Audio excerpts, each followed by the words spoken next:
According to the World Health Organization, in 2012, more than half the world's indigenous wild poliovirus cases were in Nigeria. Most in the northeast, which was hard to access due to conflict and rumors that the polio vaccine was being used as a contraceptive. Poliomyelitis is a deadly virus contracted fecal-orally. 1 in 200 infections results in irreversible paralysis and 5 to 10% of those in death. Ms. Dora Alahira, who will soon be retiring from the civil service, was infected by the virus when she was 3.5 years old. She was from an enlightened family, so her parents had her treated and educated her up to the university level. She realizes that not everyone who was infected is as fortunate. There are so many people or so many children that had poliomyelitis and never survived it. And some of them cannot even do anything for themselves now. So some of them have been thrown on the streets begging.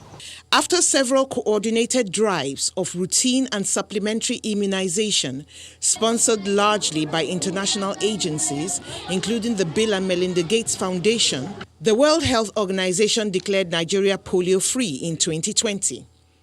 It is the last country in Africa to be rid of the virus. Ms. Alahira advises that polio vaccinations should continue. We have not recorded any breakout in Nigeria for the past 3 years, but the government will continue. I hope so.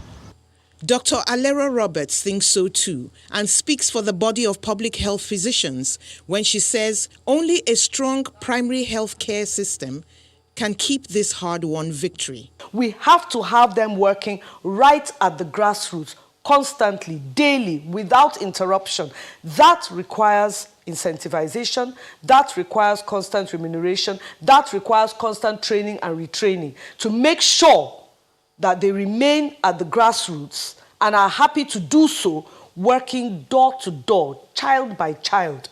So we ensure that every child that is born gets their full vaccination. And so they get it at birth, they get it at 6 weeks, they get it at 10 weeks, they get it at 14 weeks. This, coupled with active surveillance of all border entries and supplementary immunization exercises where coverage falls short, are important. The current plan by the federal government to eventually transit to injectable polio vaccines is expected to prevent not just wild polio infections, but vaccine-derived polio as well, which will, in turn, prevent paralysis, indigence, and loss of life. Mary Alale Yusuf, Channels Television News.